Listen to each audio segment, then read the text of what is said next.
আল্লাহ তখন ফেরেশতাকে ডাক দেয়, বলে রে ফেরেশতা, 7 মাসের একদিনের দিন সন্তান এখন 11 ইঞ্চি হয়ে যাবে, ওই মায়ের পেটের মধ্যে জায়গা নাই রে, যা যা সন্তানের পা দুটো নিয়ে যায় মার কলিজায় লাগায় দে। এ বন্ধু, শুধু তাই নয়, বিজ্ঞানীরা বলেন মার পেটের মধ্যে একটা সন্তান, নরমালি ভাবে একটা সন্তান মার কলিজার মধ্যে যেদিন ফেরেশতা নিয়ে যায় পা দুটো মার কলিজায় লাগায় দেয়, সেই দিন থেকে একটা সন্তান মার কলিজায় সর্বনিম্ন 4,500 বার কলিজায় লাথি মারে।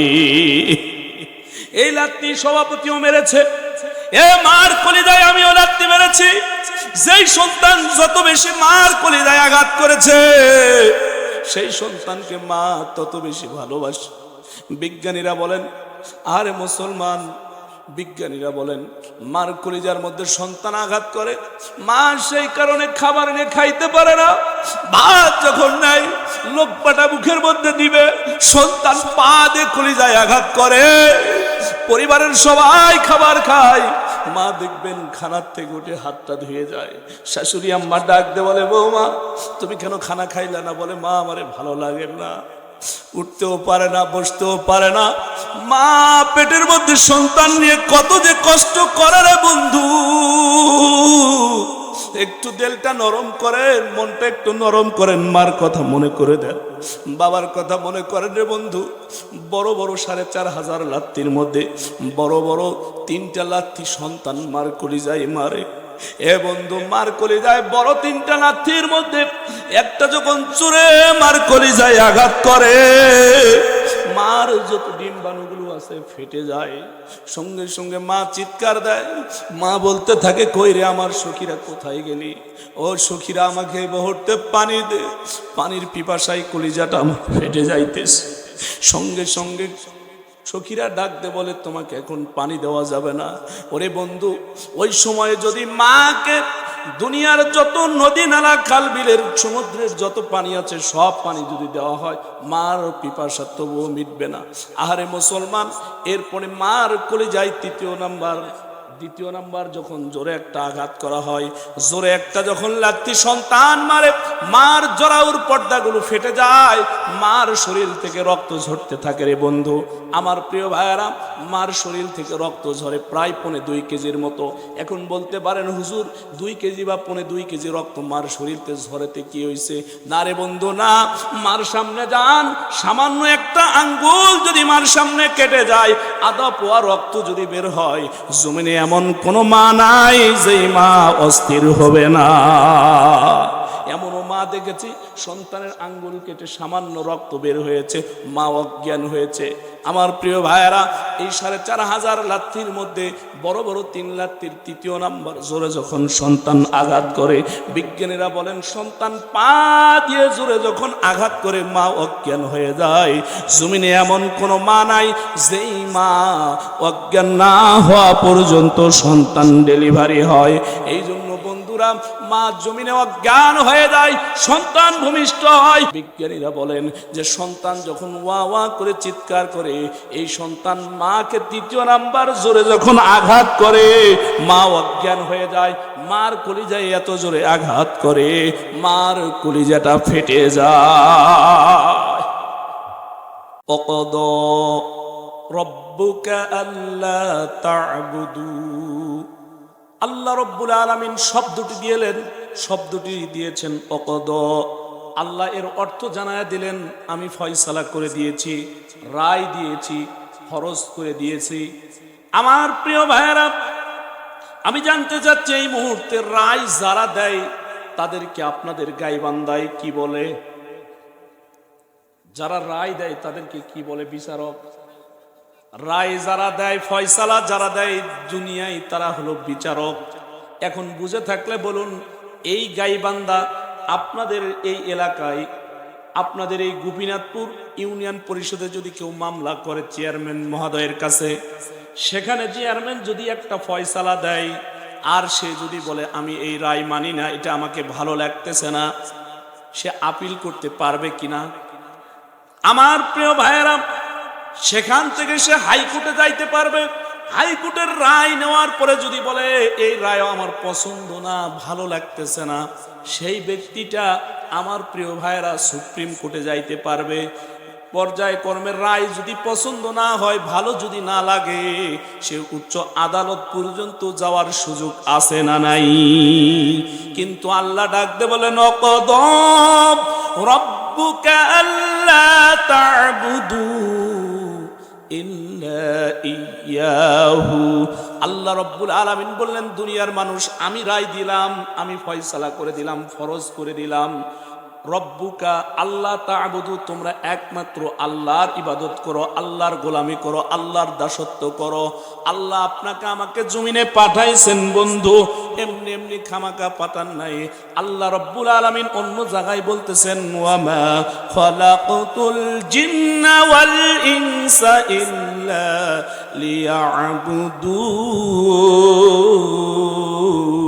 লিয়া'বুদুন। আল্লাহ বলেন দুনিয়ার মানুষ আমি তোমাদেরকে আমার গোলামি করার জন্য, ইবাদত করার জন্য, আমার বন্দকি করার জন্য, আমার দাসত্ব করার জন্য তোমাদেরকে জমিনে পাঠাইছি। জোরে কোন সুবহানাল্লাহ। আল্লাহ অন্য জায়গায় বলেন ইয়া আইয়ুহান নাস উ'বুদু, ইয়া আইয়ুহান নাস উ'বুদু রাব্বাকুমুল্লাযী খালাকাকুম। আল্লাহ রব্বুল আলামিন এখানেও ডাক দিয়ে বলেন হে দুনিয়ার মানুষ তোমরা ইবাদত করো তোমাদের রবের। জোরে কোন সুবহানাল্লাহ। আমার প্রিয় ভাইরা, আল্লাহ রব্বুল আলামিন এই কোরআনুল কারীমের এই সূরায় আল্লাহ রব্বুল আলামিন জানিয়ে দিলেন দুনিয়ার মানুষদেরকে। আল্লাহ রব্বুল আলামিন বললেন ইল্লা ইয়্যাহু ওয়া বিল ওয়ালিদাইনি ইহসানা, তোমরা তোমাদের পিতামাতাদের সঙ্গে, 2 নাম্বার তোমাদের পিতামাতার সঙ্গে সৎ আচরণ করো, উত্তম আচরণ করো, সৎ ব্যবহার করো। এখন পৃথিবীতে পিতামাতার সঙ্গে ভালো ব্যবহার সন্তানেরা করে কম না বেশি? আমার প্রিয় ভাইরা, এরই মধ্যে আমি আলোচনা করতে চেয়েছি মা বাবার ঋণ পরিশোধ করার 5টি উপায়। এখন আসুন আমার প্রিয় ভাইরা, আল্লাহ রব্বুল আলামিন জানিয়ে দিলেন মা বাবার ঋণ যদি পরিশোধ করতে চান, 1 নম্বরে আল্লাহ রব্বুল আলামিন কোরআনুল কারীমের মধ্যে সুন্দর করে জানিয়ে দিয়েছেন। আমার প্রিয় ভাইরা, আমার প্রিয় বন্ধুরা, আল্লাহ রব্বুল আলামিন কোরআনুল কারীমের মধ্যে জানিয়ে দিয়েছেন। আল্লাহ বলেন ইম্মা ইয়াবলুগান্না ইনদাকাল কিবারা আহাদুহুমা আও কিলাহুমা ফালা তাকুল লাহুমা উফিউ। আল্লাহু আকবার বলেন। আল্লাহ ডাক দিয়ে বলেন দুনিয়ার মানুষ মা বাবার ঋণ যদি পরিশোধ করতে চাও তাহলে 5টা কর্মসূচি মনে রাখতে হবে। 1 নাম্বার কর্মসূচি আল্লাহ দিয়ে দিলেন উফিউ। আল্লাহ 1 নাম্বার কর্মসূচি দিলেন দুনিয়ার মানুষ মা অথবা বাবা উভয়ের মধ্যে একজন মা অথবা বাবা অথবা উভয়কে যদি পাও তাহলে দুনিয়ার সন্তানেরা শুনে নাও, মা বাবাকে এমন কোনো কথা বলবা না যেই কথা দ্বারা মার মুখ থেকে অথবা বাবার মুখ থেকে বের হয় আহ সন্তান তুমি এটা কেমনে বললা, এমন কথা বলা যাবে। আমার প্রিয় ভাইয়েরা, মার মনে কষ্ট দিয়ে নামাজ পড়েন, রোজা রাখেন, হজ করেন, যাকাত দেন, যাই কিছু করেন না কেন, মা বাবাকে যদি খুশি না রাখতে পারেন, নবীজি বলেন আপনার নামাজ, রোজা, হজ, যাকাত সব যদি এক পাল্লায় দেওয়া হয় আর মার মনটা যদি বেজার হয়ে থাকে, এই বন্ধু আপনার নামাজ, রোজা, হজ, যাকাতের পাল্লাটা হালকা হয়ে যাবে। কারণ আল্লাহর নবী মিরাজ থেকে আসার পরে মুসলিম শরীফের লম্বা একখানা হাদিস, আল্লাহর নবী মিরাজ থেকে ফিরে আসার পরে আল্লাহর নবী সাহাবীদেরকে বলতেছেন রে আমার সাহাবীরা, নবীজি ডাক দিয়ে বলতেছেন রে আমার সাহাবীরা, আমি মিরাজে যখন গেলাম জিবরাইল আমাকে জান্নাত দেখাইলো, জাহান্নাম দেখাইলো। জান্নাত জাহান্নাম দেখার পরে আমি যখন আসতেছিলাম জাহান্নামের ধার দিয়ে, এরপরে জান্নাতের নিকট দিয়ে যখন আসতেছিলাম তখন তাকায় দেখতেছি আমার কানের মধ্যে একটা কোরআনুল কারীম তেলাওয়াতের আওয়াজ আসতেছে। এমন তো অবস্থায় জিবরাইল আমিনকে নবীজি ডাক দিয়ে বললেন, ওগো জিবরাইল, কি ব্যাপার? কোরআনুল কারীমের তেলাওয়াতের একটা আওয়াজ জান্নাত থেকে আসতেছে। আল্লাহর নবীকে জিবরাইল ডাক দিয়ে বলে, ইয়া রাসূলুল্লাহ, ইয়া হাবিবাল্লাহ, আপনি একটু সামনে যান, আপনি আরো একটু সামনে যান, ভালো করে মনোযোগ দিয়ে শোনেন। নবী গো, আওয়াজটি কার আপনি চিনতে পারেন কিনা? আল্লাহর নবী আর একটু সামনে গেলেন জান্নাতের দিকে। এবার আল্লাহর নবী তাকায় দেখতেছেন জান্নাতের মধ্যে আল্লাহর নবীর এক সাহাবীর সুরত নিয়ে বসে কোরআনুল কারীম তেলাওয়াত করতেছে। জোরে কোন আল্লাহু আকবার। আল্লাহর নবী আখিরি জামানার পয়গম্বর মুহাম্মদুর রাসূলুল্লাহ সাল্লাল্লাহু আলাইহি ওয়াসাল্লাম জিবরাইলকে ডাক দিয়ে বলেন, ওগো জিবরাইল, ব্যাপার কি? ও যাকে দেখতেছি ও তো আমার সাহাবী হযরতে হারেসা রাদিয়াল্লাহু তাআলা আনহু, ও তো আমার সাহাবী। ব্যাপার কি? ওকে তো আমি জমিনে দেখে এসেছি। ওই সাহাবী আমার এখনো জিন্দা আছে, কিন্তু মরার আগে ওই জান্নাতের ভিতরে কেমনে তার কোরআনুল কারীম তেলাওয়াত চলতেছে আমি তো বুঝলাম না। এবার জিবরাইল ডাক দিয়ে বলতেছেন, ওগো আল্লাহর পয়গম্বর, ওগো আল্লাহর নবী, তার তেলাওয়াত চলতেছে কেমনে এখানে? আপনি যদি জানতে চান নবী গো, তাহলে শোনেন, তার বিশেষ একটা আমল আছে, যেই আমলের কারণে আপনার অন্যান্য সাহাবীদের চাইতে তার গুরুত্বপূর্ণ একটা আমল আছে। এই আমল থাকার কারণে নবী গো, সে জান্নাতে মরার আগেই জান্নাতে কোরআনুল কারীম তেলাওয়াত করতেছে।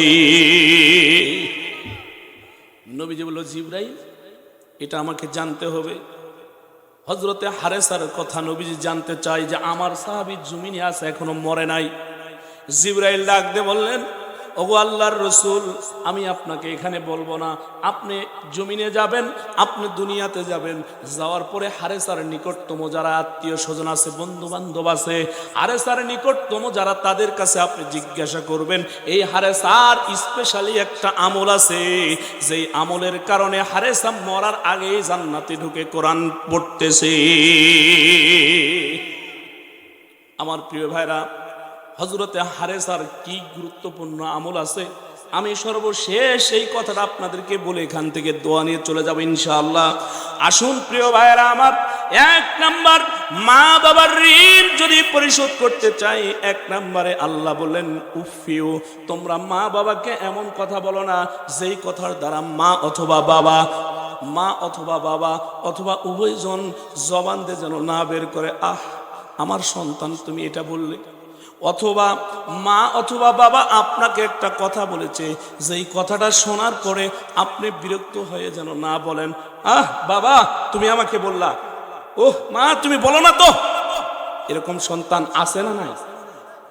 আমার প্রিয় ভাইয়েরা, আল্লাহ বলেন উফিউ, তোমার জবান দিয়ে যদি এমন কথা না বের হয়, আল্লাহ বলেন তাহলে মার ঋণ শোধ করার জন্য এক নাম্বার কর্মসূচি যদি পালন করতে পারো, 5 কর্মসূচির এক নাম্বার কর্মসূচি যদি পালন করো, আল্লাহ কয় মায়ের বদলতে তোমাকে জান্নাতে প্রবেশ করা দিব।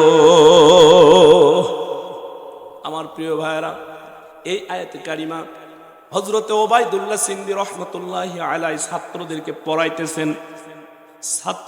পড়াইতেছেন ওবায়দুল্লাহ সিন্দি রহমতুল্লাহি আলাইহি। আমার প্রিয় ভাইয়েরা, ছাত্রদেরকে পড়াইতেছেন, হঠাৎ করে ছাত্ররা তাকায় দেখে ওবায়দুল্লাহ সিন্দি রহমতুল্লাহি আলাইহি খালি কান্না করতেছে, চোখ দিয়ে পানি পড়তেছে। ছাত্ররা ডাক দিয়ে বলতেছে, ওস্তাদ এতদিন আপনি পড়াইলেন, আমরা তো বুঝলাম না, কোনোদিন কান্না করেন নাই, আজকে এই সবকটা পড়াইতেছেন, আপনি কেন কান্না করতেছেন? ব্যাপারটা কি? আপনি কেন কান্না করতেছেন? আপনি বলেন আমাদেরকে। এইবার সমস্ত ছাত্ররা যখন বলেছে, ওস্তাদ ডাকতে বলে, রে আমার ছাত্ররা, আজকে এই আয়াতে কারিমা আমাকে কান্না করাইতেছে। ছাত্ররা বলল, ওস্তাদ এই আয়াত আবার কেমনে আপনারে কান্না করাই? সঙ্গে সঙ্গে ওস্তাদ ডাকতে বলল, ওবায়দুল্লাহ সিন্দি রহমাতুল্লাহি আলাইহি ডাক দিয়ে বলল, রে আমার ছাত্ররা, তাহলে তোমরা শোনো, তোমরা হলে জন্মগতভাবে মুসলমান, কিন্তু আমি জন্মগতভাবে মুসলমান নয়, আমি হিন্দুর ঘরের সন্তান। আমি পরবর্তীতে কালিমা পড়ে মুসলমান হয়েছি।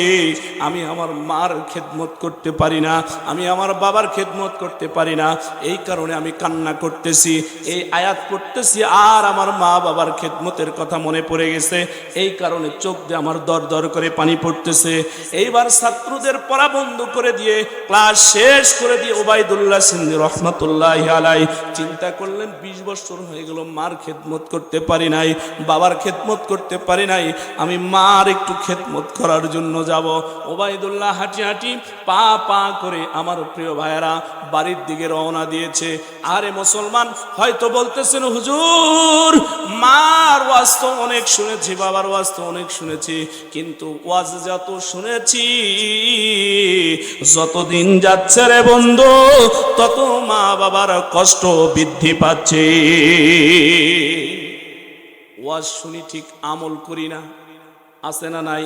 এমনও কুলাঙ্গার আছে, মার শরীরের মধ্যে হাত দেয়, বাবার শরীরের মধ্যে হাত দেয়, মাকে ঘাড় ধাক্কা দেয়, মাকে আঘাত করে, বাবাকে আঘাত করে, এমন কপাল পোড়া কুলাঙ্গার সন্তান আছে না নাই? আমার প্রিয় ভাইয়েরা আসুন, এজন্য আমি বলতেছি, ও মুসলমান, পৃথিবীতে 4টা জিনিস আছে রে ভাই, যে 4 জিনিসের দিকে যদি নজর দেন, যতক্ষণ তাকাবেন, আল্লাহর নবী বলেন, ততক্ষণ পর্যন্ত আপনার আমলনামায় আমার আল্লাহ রাব্বুল আলামিন সওয়াব লিখতেই থাকবে, লিখতেই থাকবে। জোরে কোন আল্লাহু আকবার। এই 4 জিনিসের আল্লাহর নবী বলেন, প্রথম নম্বর কোরআনুল কারীম। আল্লাহর কোরআনের দিকে যদি আপনি তাকাইতে থাকেন, আপনি যদিও পড়তে জানেন না, আপনি যদি এই কোরআনের দিকে যদি চোখটা দিয়ে নেক নজরে তাকান আর আফসোস করতে থাকেন, নবীজি বলেন, যতক্ষণ তাকায়া থাকবেন আল্লাহ রাব্বুল আলামিন ততক্ষণ আপনার আমল নামায় সওয়াব লিপিবদ্ধ করতেই থাকবে। দ্বিতীয় নাম্বার, আল্লাহর রাসূল বলেন, মা এবং বাবা, যদি পিতামাতা মা অথবা বাবা অথবা উভয়ের দিকে সন্তান যখন নেক নজরে তাকাইবে, আল্লাহর নবী বলে, মার চেহারার দিকে সন্তান যখন নেক নজরে তাকাইবে, যতক্ষণ তাকাইবে, নবী বলে, একবার করে যখন নেক নজরে সন্তান মার চেহারার দিকে তাকায়, সন্তানের আমল নামায় একটা কবুল হজের সওয়াব আল্লাহ লিখে দেয়। কিন্তু ভাইরা আমার, মার চেহারার দিকে নেক নজরে তাকার মতো সময় নাই, টাইম নাই, ভ্যালু নাই। বলে ওই পাড়ার আবুলের বেটি, আবুলের মেয়ে, তার দিকে তাকায়, ওরে ফেল ফেল করে তাকায়, চোখ সরায় না, এরকম আছে না নাই? আমার প্রিয় ভাইয়েরা, এই সুযোগ পাইতো না। যদি এই বাংলার জমিনে কোরআনের রাজ কায়েম হইতো, এ বাংলার জমিনে যুবকেরা, ওই আমাদের এলাকায় টোটো কোম্পানির ম্যানেজার কিছু যুবক আছে, এইরকম ম্যানেজারগিরি করার মতো সুযোগ পাইতো? এইরকম সুযোগ পাইতো না।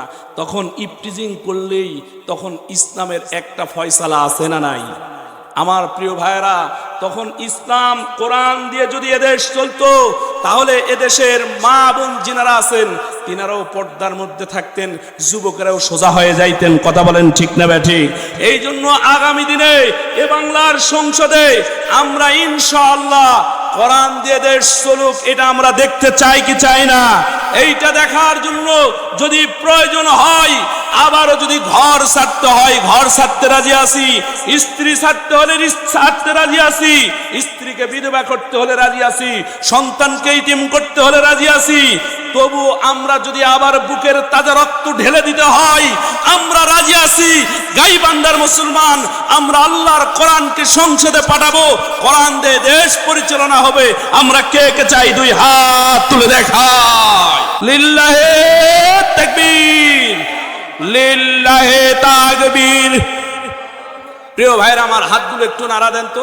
আমার ভাইরা হাতগুলো সবাই, কেউ হাত নিচে রাখবেন না ভাই, হাত কেউ নিচে রাখবেন না, হাতগুলো নাড়া দেন। আল্লাহ আজকের এই মাহফিলকে কবুল করুক, সবাই বলুন আমিন।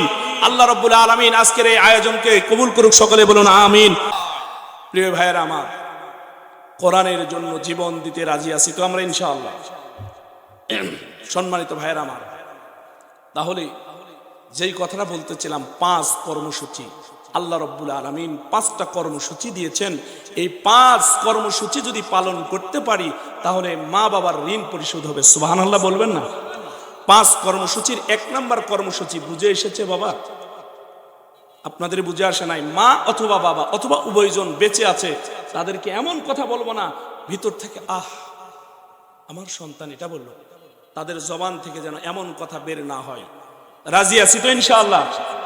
এ ভাই রাজি আছি তো ইনশাআল্লাহ? যারা বলতেছে না দেখবেন তারা মা বাবার সঙ্গে ভালো ব্যবহার করে না। রাজি আছি তো ইনশাআল্লাহ আমার প্রিয় ভাইরা? কারণ এ দোস্ত, মা কি জিনিস, বাবা কি জিনিস তুমি বোঝো নাই, তুমি এখনো বোঝো নাই মা কি জিনিস, বাবা কি জিনিস। রে ভাই, আপনিও মার পেটে 10 মাস 10 দিন থেকেছেন, ইনিও মার পেটে 10 মাস 10 দিন থেকেছে। আজকের প্রধান বক্তা যিনি, তিনিও মার পেটে 10 মাস 10 দিন থেকেছে। থাকি নাই ভাই? মার পেটে ছিলাম না আমরা? এই মার পেটের থোলাটা কত বড় এটা জানেন আপনি? মার পেটের জায়গাটা কতখানি বাবা জানেন এটা? একটু মনটা নরম করে দেন। মা বাবা কি জিনিস একটু বোঝেন। আমি 5 কর্মসূচির কথা এখানে শেষ করবো ইনশাআল্লাহ। মা বাবা যে কি জিনিস রে বন্ধু, এই পেটটা, মার যে পেট, সন্তান যেখানে থাকে এই থলিটা মাত্র 10 ইঞ্চি। একটু মনটা নরম করে দেন দাদা। মা যাদের কবরে আছে দোয়া করে দেই, আল্লাহ সমস্ত মা যাদের কবর আছে তাদের মাকে মাফ করে দে, কবরটুকু জান্নাতের টুকরা বানায় দেয়। আমার ভাইরা, মা বাবা যাদের আছে একটু মনটা নরম করে কথাগুলো শুনুন। আরে দোস্ত, মার পেটের মধ্যে যখন সন্তানের 7 মাস হয়ে যায় তখন এই 10 ইঞ্চি যে জায়গাটুকু এটা পরিপূর্ণ হয়ে যায়। আমার প্রিয় ভাইরা, মার যে 10 ইঞ্চি জায়গা, সন্তানের বয়স যখন 7 মাস হয়ে যায় মার ওই পেটের জায়গাটা ভরপুর হয়ে যায়, আর 1 ইঞ্চি জায়গাও ফাঁকা থাকে না রে বন্ধু। আল্লাহ তখন ফেরেশতাকে ডাক দেয়, বলে রে ফেরেশতা, 7 মাসের 1 দিনের দিন সন্তান এখন 11 ইঞ্চি হয়ে যাবে, ওই মায়ের পেটের মধ্যে জায়গা নাই রে, যা যা সন্তানের পা দুটো নিয়ে যায় মার কলিজায় লাগায় দে। এ বন্ধু, শুধু তাই নয়, বিজ্ঞানীরা বলেন মার পেটের মধ্যে একটা সন্তান, নরমালি ভাবে একটা সন্তান মার কলিজার মধ্যে যেদিন ফেরেশতা নিয়ে যায় পা দুটো মার কলিজায় লাগায় দেয়, সেই দিন থেকে একটা সন্তান মার কলিজায় সর্বনিম্ন 4,500 বার কলিজায় লাথি মারে। এই লাথি সভাপতিও মেরেছে, এ মার কলিজায় আমিও লাথি মেরেছি। যেই সন্তান যত বেশি মার কলিজায় আঘাত করেছে সেই সন্তানকে মা তত বেশি ভালোবাসে। বিজ্ঞানীরা বলেন, আরে মুসলমান, বিজ্ঞানীরা বলেন মার কলিজার মধ্যে সন্তান আঘাত করে, মা সেই কারণে খাবার নিয়ে খাইতে পারে না।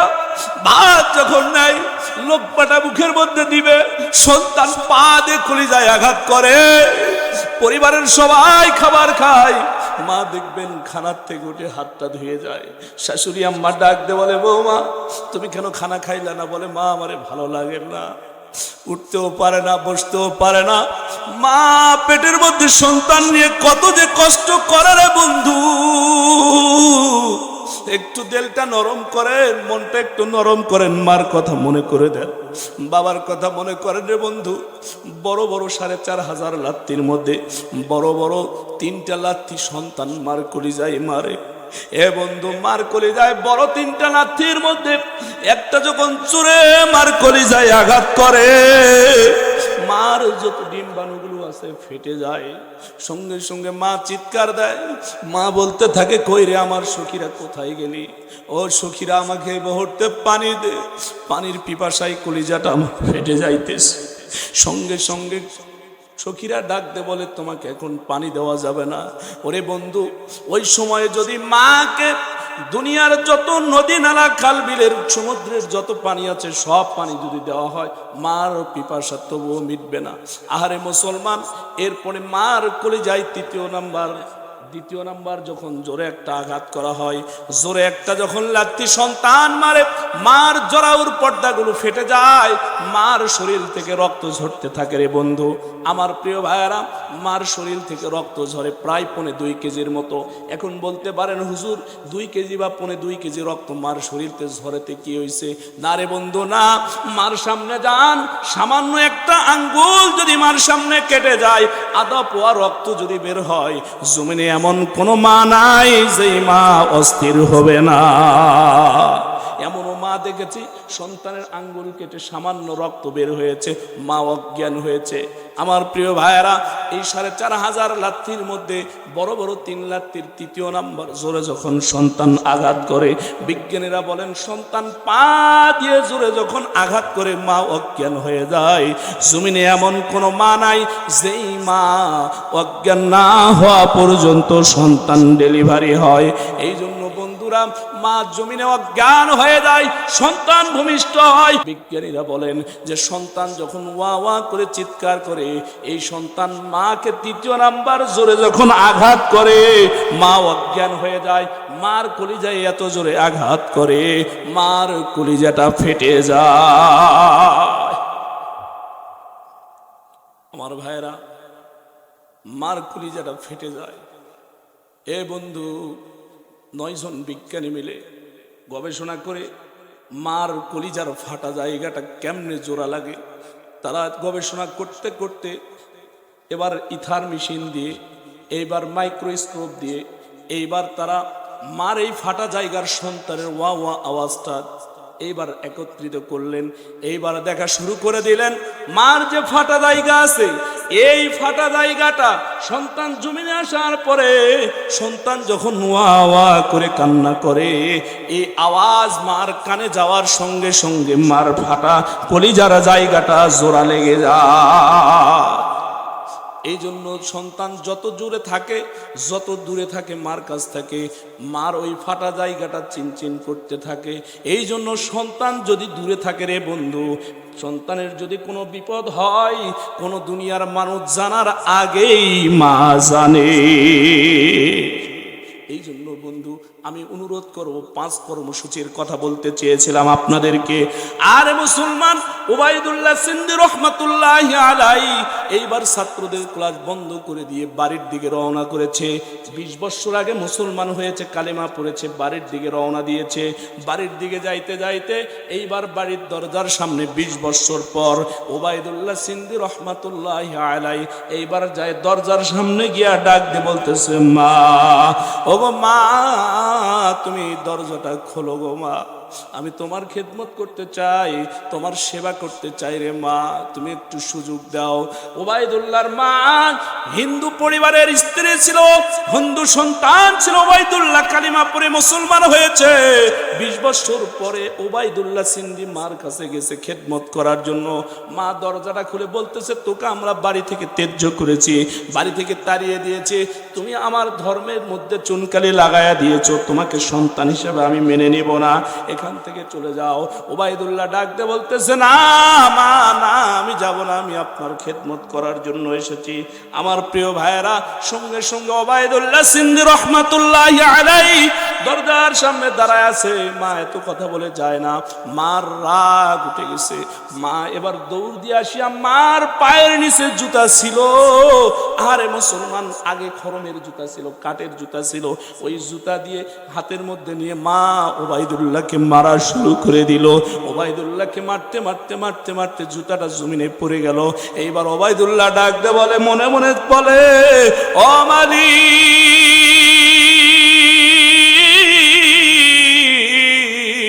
আমি ওবায়দুল্লাহ মার সেবা করার মতো সুযোগ পাই নাই, আজকে সুযোগ পেয়েছি।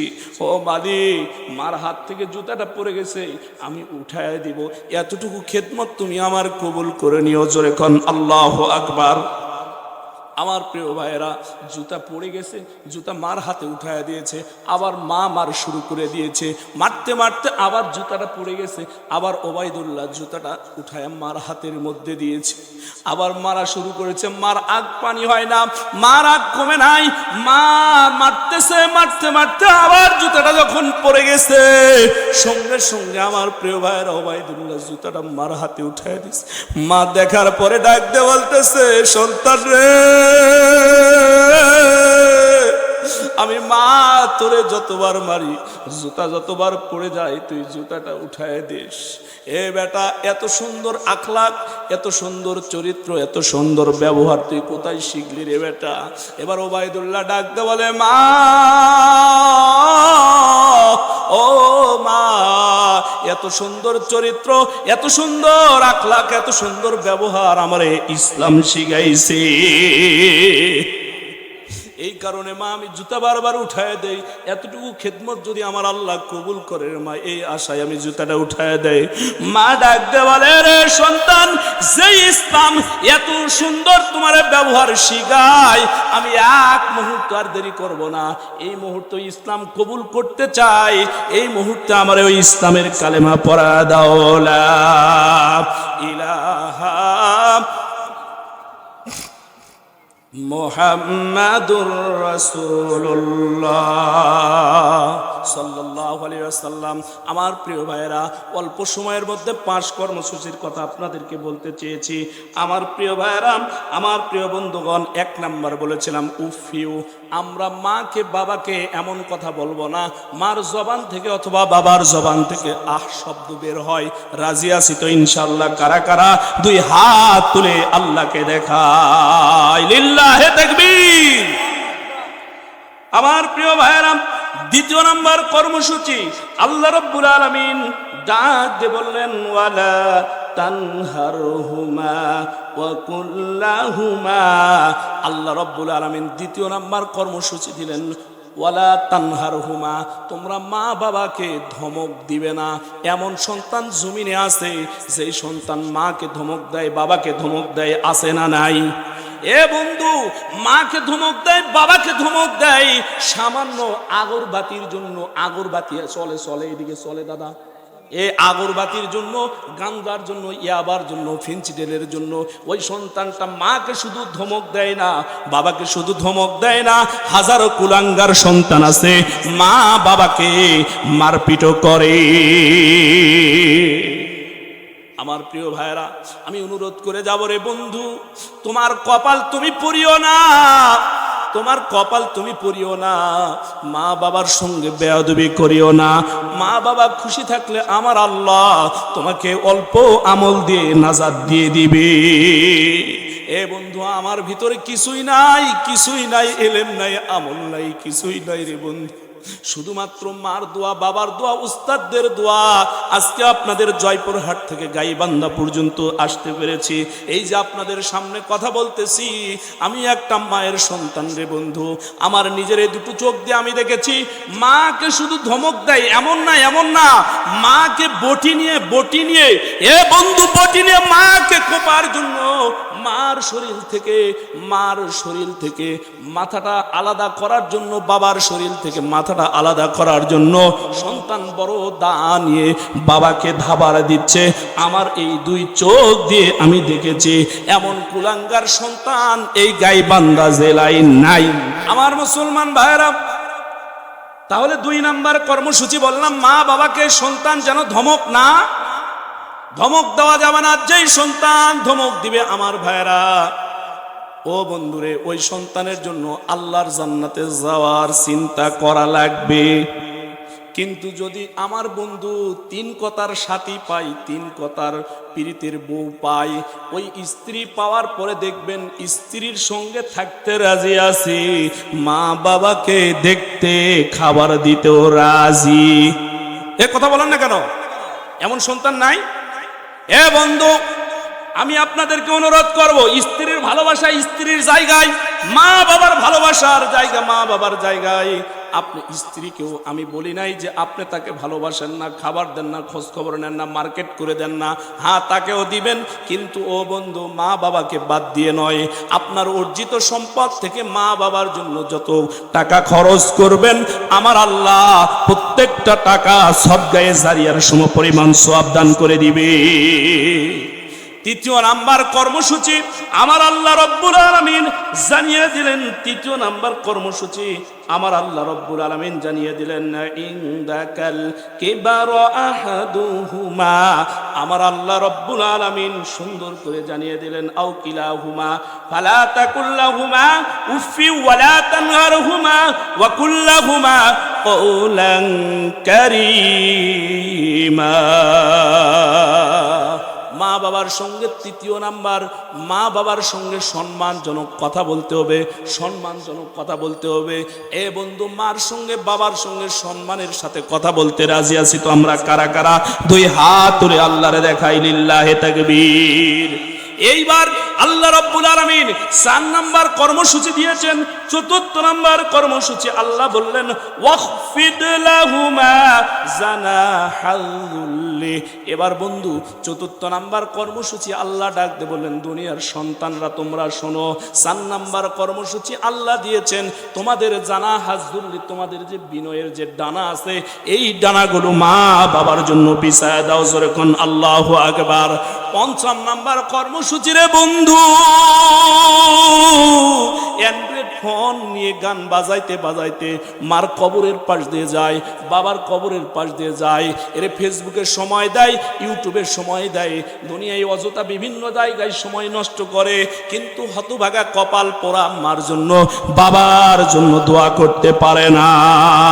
আল্লাহ 5 নাম্বার কর্মসূচি ডাক দিয়ে বলেন, যাদের জানা আছে আমার সাথে বলুন, রব্বির রাহমহুমা কামা রব্বায়ানি সগীরা। 5 নাম্বার কর্মসূচি আল্লাহ দিলেন। 5 নাম্বার কর্মসূচি আল্লাহ রব্বুল আলামিন বললেন, সন্তান রে 5 নাম্বার এই 4 কর্মসূচি পালনের পর 5 নাম্বার কর্মসূচি তোমারে আমি আল্লাহ দিলাম, মা বাবার ঋণ যদি পরিশোধ করতে চাও 5 নাম্বার কর্মসূচি দিলাম, সন্তান মার জন্য বাবার জন্য আল্লাহর কাছে দোয়া করো, রব্বির, সবাই বলেন, রব্বির হামহুমা কামা রব্বায়ানি সগীরা। আমার প্রিয় ভাইরা, এই 5 কর্মসূচি পালন করতে রাজি আছে কারা কারা? 2 হাত তুলে আল্লাহকে দেখান, লিল্লাহে তাকবীর, লিল্লাহে তাকবীর। প্রিয় ভাইরা আমার হাতগুলো একটু নাড়া দেন তো, আমার ভাইরা হাতগুলো সবাই, কেউ হাত নিচে রাখবেন না ভাই, হাত কেউ নিচে রাখবেন না, হাতগুলো নাড়া দেন। আল্লাহ আজকের এই মাহফিলকে কবুল করুক, সবাই বলুন আমিন। আল্লাহ রাব্বুল আলামিন আজকের এই আয়োজনকে কবুল করুক, সকলে বলুন আমিন।